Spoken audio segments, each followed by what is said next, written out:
I was 28 years old, standing in front of 60 people who had spent my entire life believing I didn't belong in my own family. And in that moment, my father was smiling because he thought he had finally proven I was never his daughter. What he didn't know was that the DNA test he forced me to take was about to destroy everything he believed for nearly 3 decades. Not just his accusations, not just his pride, but the truth about who I really was and where I actually came from. Because the results didn't just prove him wrong about my mother, they proved something far worse. I wasn't his daughter, and I wasn't my mother's either. So let me ask you something. What would you do if your entire life, your identity, your family, turned out to be built on a mistake no one ever told you about? For 28 years, my father called me the affair child. He said my blonde hair, my blue eyes, were proof that my mother had betrayed him.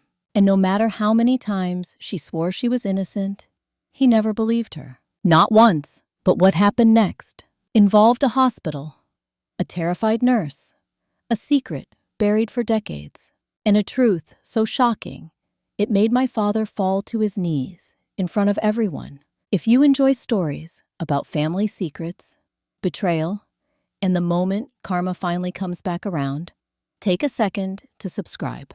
Because stories like this, they stay with you. Now, let me take you back to the night everything began to unravel. I don't remember a time when my father looked at me like I was truly his. Not once, not on birthdays, not on holidays, not even in the photos that lined the walls of our house, where every smile felt just a little forced. My name is Tori. I'm 28 years old, and for as long as I can remember, I was the problem in our family. Not because of anything I did, but because of how I looked. Blonde hair, blue eyes, in a house full of dark features. I stood out like a mistake no one wanted to admit out loud. Except my father did. He said it often, too often. She doesn't look like us. At first, it was subtle.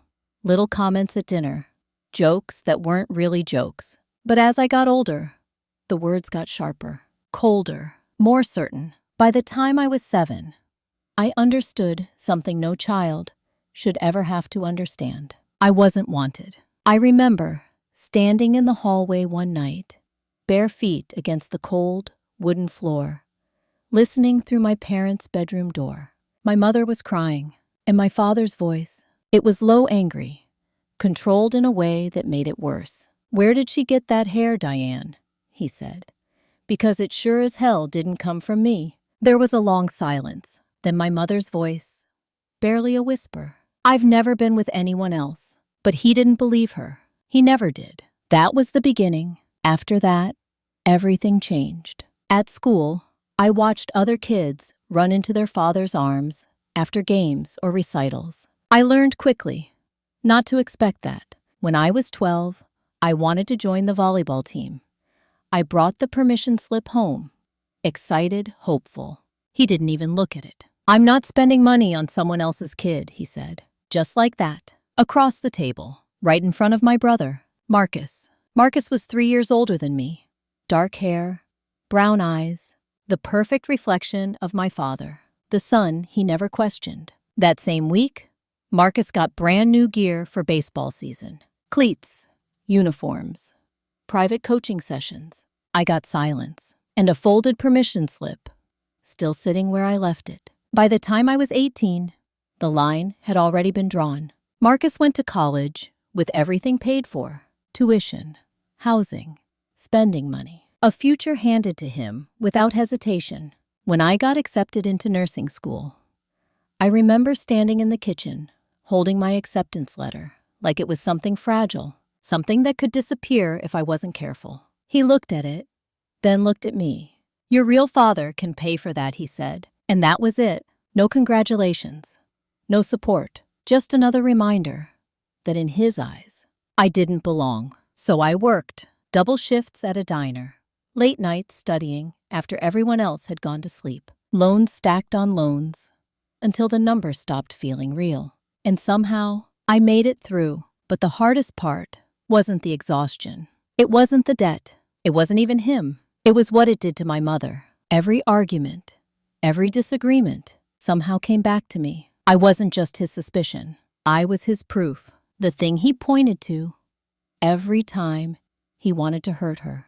And she never fought back. Not the way she should have. She stayed quiet, tried to keep the peace, tried to hold the family together, even as it was slowly breaking apart around her. The night before I left for college, my grandmother pulled me aside. She had always been different, sharper, more observant, like she saw things other people chose to ignore. She held my wrist, her grip surprisingly firm.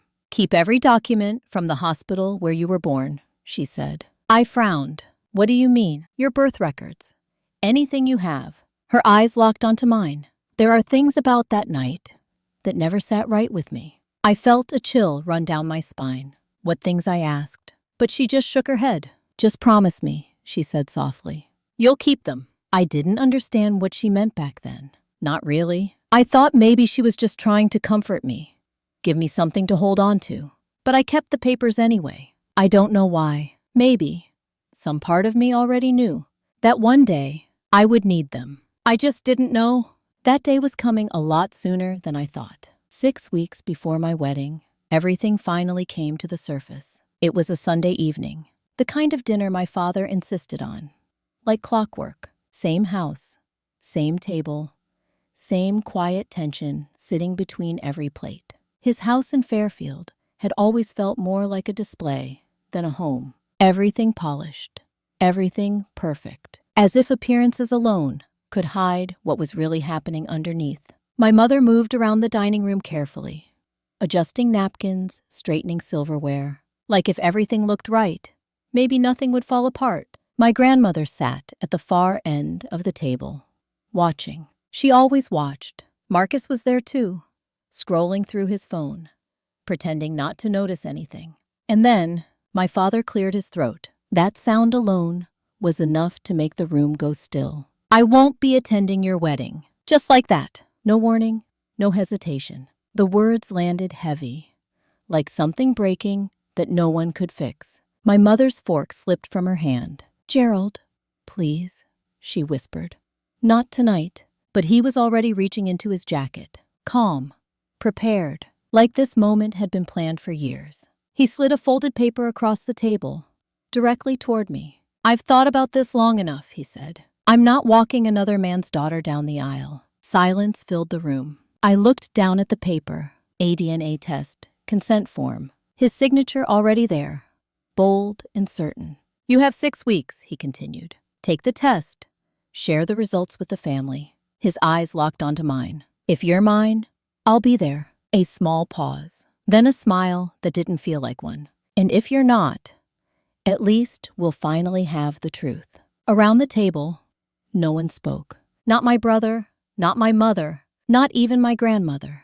But I could feel it, the weight of 28 years, pressing down into that single moment. I should have been angry. I should have stood up, walked out, told him exactly what kind of man he was. But I didn't, because something inside me had changed. This wasn't about proving him wrong anymore. It was about ending it, for good. I folded the paper slowly, set it back on the table, and I looked at him. "Thank you for the reminder," I said quietly. "I'll remember this." He frowned slightly, like he didn't get the reaction he expected. Good, because for the first time, I wasn't reacting. I was planning. That night, I drove back to my apartment in Hartford. It wasn't much.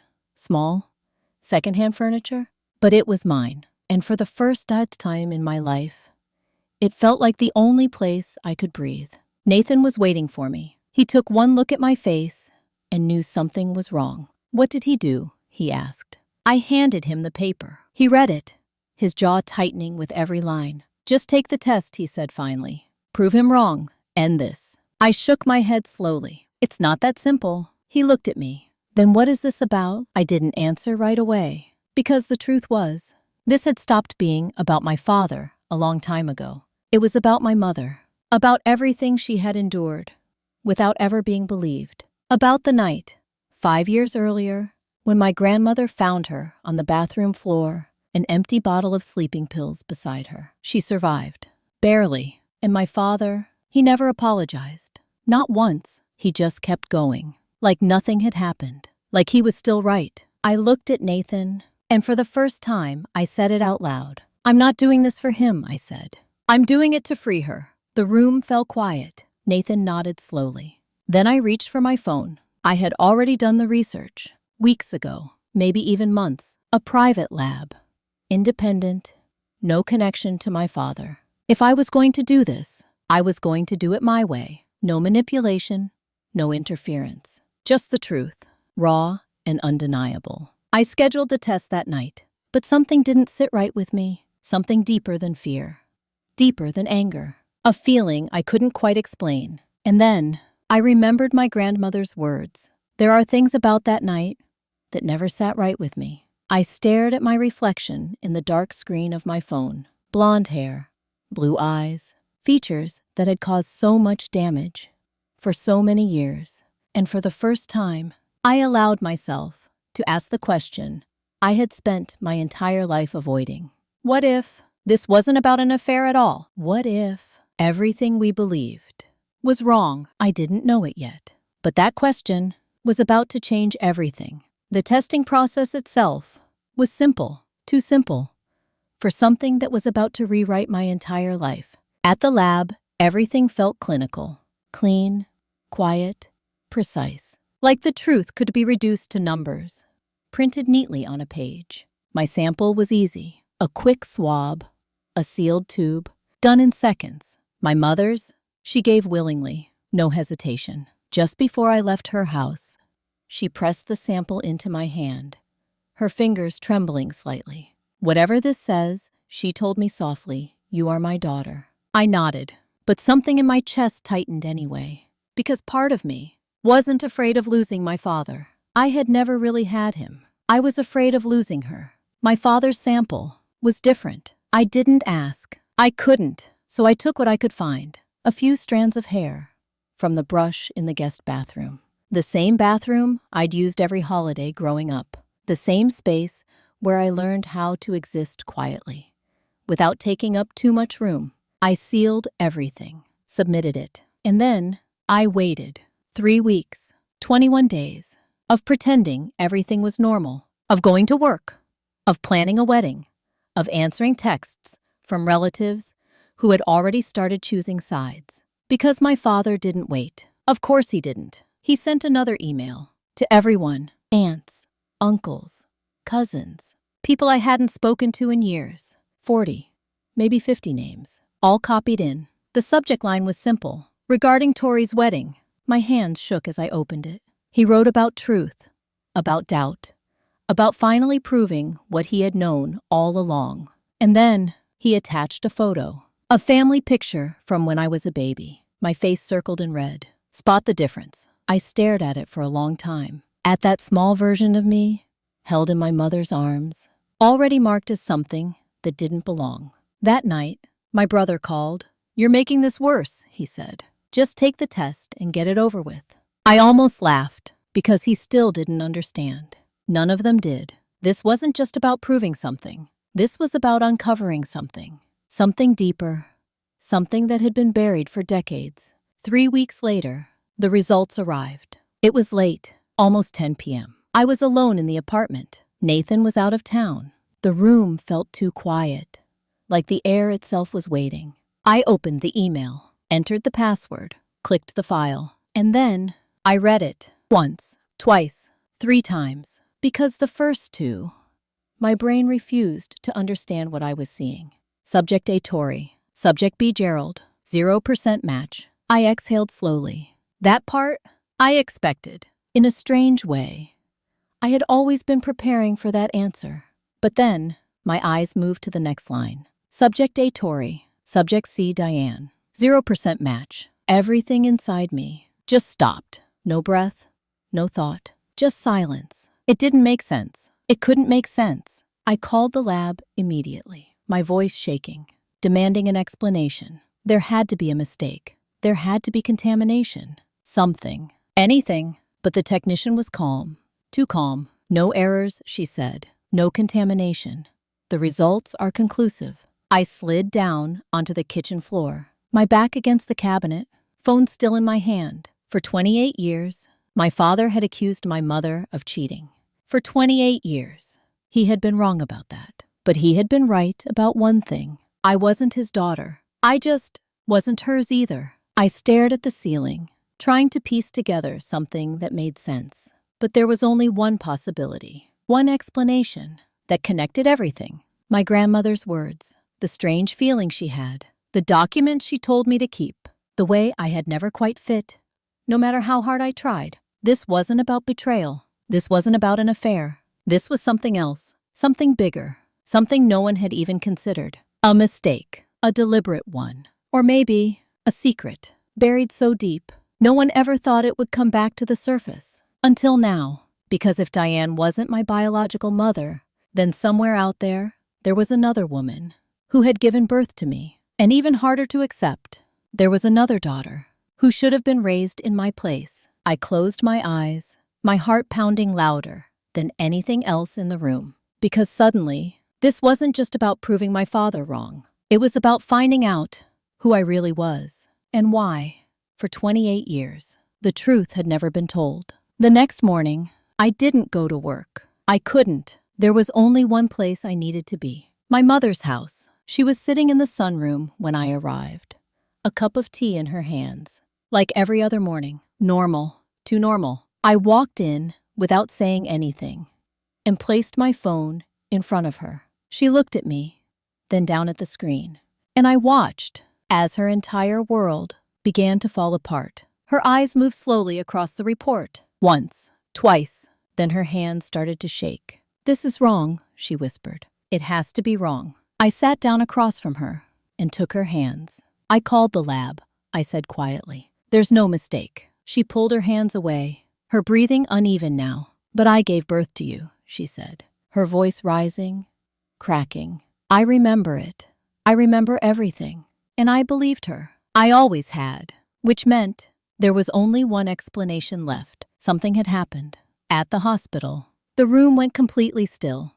Then suddenly, she froze. The time, she said. I frowned. "What time?" "My delivery time," she said quickly. They wrote down 11:47. But I remember the clock. Her eyes met mine. It was 11:58. 11 minutes. Just 11 minutes. That didn't make sense. And somehow, those 11 minutes had changed everything. I didn't wait. I drove straight back to my apartment, pulled out the old documents my grandmother had told me to keep, birth certificate, hospital records, and there it was, 11:47 p.m. But my mother remembered something different, and for the first time, that small detail didn't feel like an error. It felt like a clue. That afternoon, I made the call. The number my grandmother had kept all these years. The head nurse, the one who had been there that night, Margaret Sullivan. The phone rang. Once, twice, 3 times. Then finally, a voice answered. Older, fragile. "Hello?" I took a breath. "Mrs. Sullivan, my name is Tori. I was born at St. Mary's Hospital in 1997. Silence. Then suddenly, "I can't help you." Her voice changed instantly. Sharp. Panicked. "I don't know what you're talking about. Please don't call again." And then the line went dead. I stared.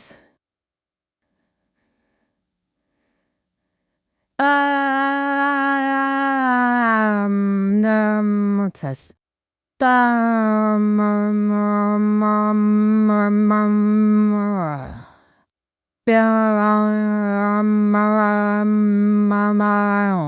My pulse racing. Because that reaction, that wasn't confusion. That wasn't uncertainty. That was fear. Real fear. Nathan looked up from across the room. "What happened?" "She hung up," I said slowly. "But not before she told me everything."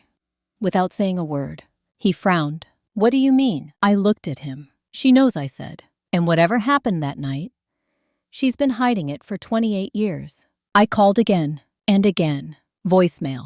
Every time. Until finally, on the 6th attempt, I changed my approach. My voice was calm this time. Steady. "Mrs. Sullivan, I have DNA evidence," I said. "Legally admissible evidence that proves a child was switched that night." A pause. "If you don't speak to me, I will take this to a lawyer. I will subpoena the hospital records, and whatever you've been hiding will come out anyway. I hung up, my heart pounding. Then I waited. 1 hour, 2, 3. At exactly 4:17 p.m., my phone buzzed. Unknown number. A single message. Thursday, 2 p.m.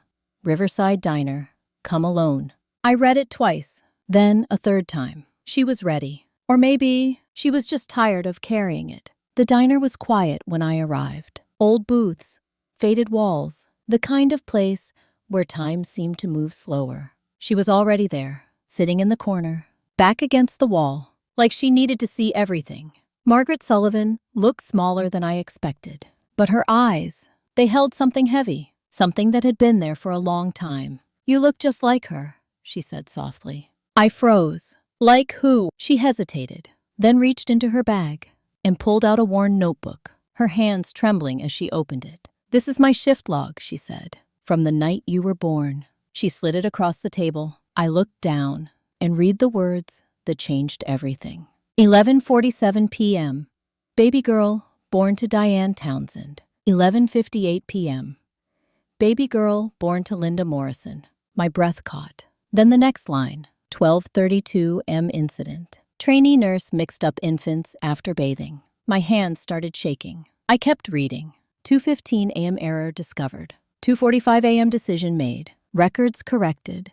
Families not informed. I looked up at her, my voice barely a whisper. They knew. Tears filled her eyes. They knew that night, she said. The mothers had already bonded with the babies. The administrator said switching them back would cause more harm. Her voice broke. They made us sign non-disclosure agreements. They threatened our jobs, our futures. I sat there, trying to process it. 2 babies, switched, and no one told the truth. For nearly 3 decades. Who was the other baby? I asked. She hesitated. Then slowly, she pulled out a piece of paper, a printed photo. A woman, about my age, brown hair, brown eyes, features that looked painfully familiar. Her name is Rachel Morrison, she said. She's 28. She's been living someone else's life, just like you. I stared at the photo, my heart pounding harder than ever, because suddenly, this wasn't just a story anymore. This wasn't just the past. This was real. She was real. And somewhere out there was the life I was supposed to have. And the question that followed hit harder than anything else. If she was my mother's real daughter, then who had I really been all these years? For the first time in my life, I wasn't reacting to my father. I was preparing for him. Every detail mattered. Every piece of evidence, every name, every moment had to be undeniable. Because I knew one thing for certain. He wouldn't go down quietly. Not after 28 years of believing he was right. So I built everything carefully. The original DNA results, the nurse's statement, the shift log from that night. And most importantly, Rachel. We spoke for hours the first time. 2 strangers, connected by something neither of us had chosen. She told me her whole life.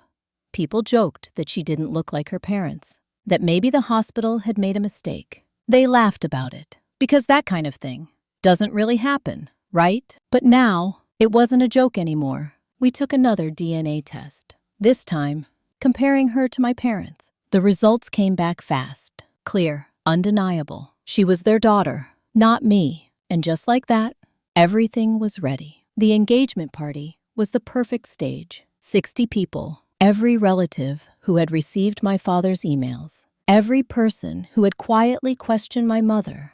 For years, if he wanted the truth to be public, I would give him exactly that. The night of the party, I walked in calm, steady, like I already knew how it would end. Nathan stayed close beside me. My mother arrived shortly after, her eyes still tired, but something about her had changed. There was strength there now, a quiet kind.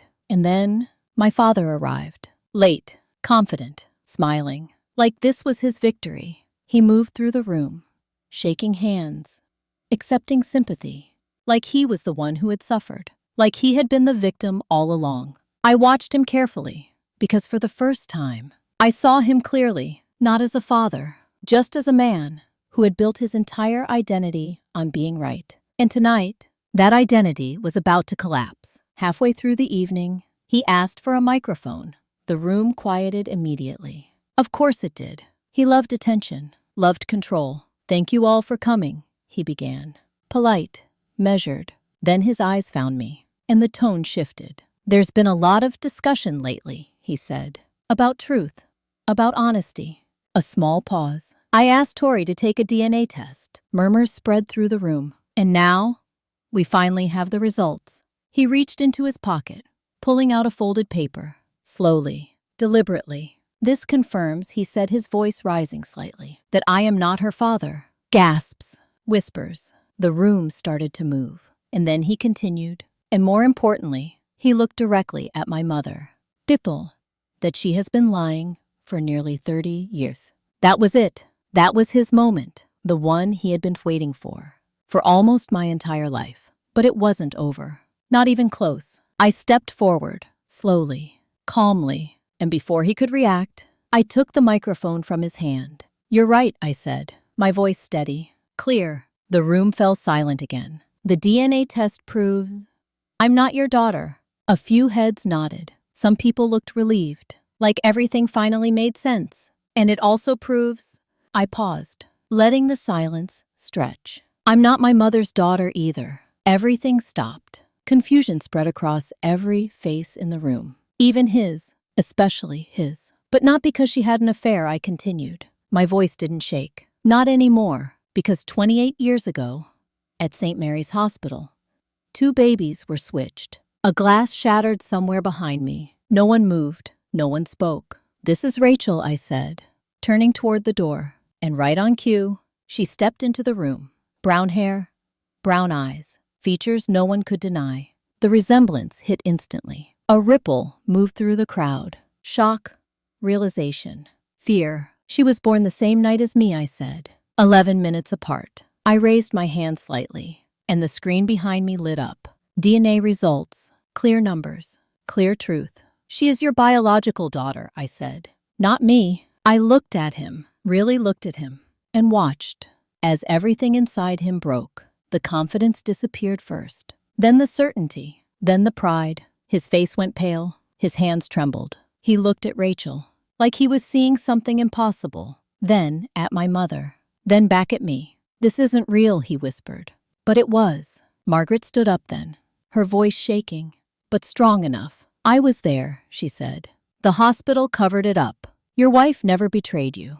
That was the final piece, the one he couldn't fight, the one he couldn't twist. And just like that, his entire world collapsed. His knees gave out beneath him. Right there, in front of everyone, the man who had spent 28 years judging, accusing, destroying, was now the one being seen for exactly who he was. "I didn't know," he whispered, his voice breaking. "How could I have known?" I stepped closer, my voice quiet, but sharp enough to cut through everything. "You could have trusted her." Silence. "You could have chosen love instead of suspicion." I looked at him, not with anger, but with something else, something heavier. "You didn't need proof," I said. "You needed faith." Across the room, a chair scraped back. Marcus stood up. For a moment, I thought he would defend him, like he always had. But instead, he walked past him, straight to our mother. "I'm sorry," he said. And just like that, the last thing my father thought he still had was gone. He was alone, in a room full of people. And for the first time in 28 years, the truth wasn't on his side. When you step back from a story like this, it's easy to focus on the DNA, the science, the mistake, the hospital. But the truth is, this was never just about biology. As someone who has spent years studying family dynamics and emotional trauma, I can tell you this. What destroys a family is rarely a single event. It's not the accident. It's not the misunderstanding. It's what people choose to believe and what they choose to do with that belief over time. For 28 years, one man chose suspicion. He chose doubt over trust, control over compassion, certainty over love. And slowly, day by day, that choice eroded everything around him. His marriage, his relationship with his daughter, even his own sense of identity. Because when you build your life on being right, you leave no room to be human, no room to be wrong, and no room to truly love the people in front of you. On the other hand, we see something just as powerful: a mother who endured decades of pain, but never stopped loving her child. Not because of DNA, not because of proof, but because love, when it's real, doesn't need evidence. And that may be the most important truth of all. Family is not defined by blood alone. It's defined by presence, by sacrifice, by the quiet, consistent choice to stay, to believe, to care, even when it's hard. So if you take anything from this story, let it be this: be careful what you choose to believe about the people you love. Because sometimes being wrong doesn't just cost you your pride, it can cost you years you'll never get back. And if this story made you feel something, if it made you reflect or see your own life a little differently, take a moment to like this video and subscribe to the channel. Not just for more stories, but for reminders like this, that truth matters, that love matters, and that sometimes healing doesn't come from proving someone wrong. It comes from finally understanding what should have mattered all along. Because in the end, DNA can tell you where you come from, but it will never decide who truly belongs in your life.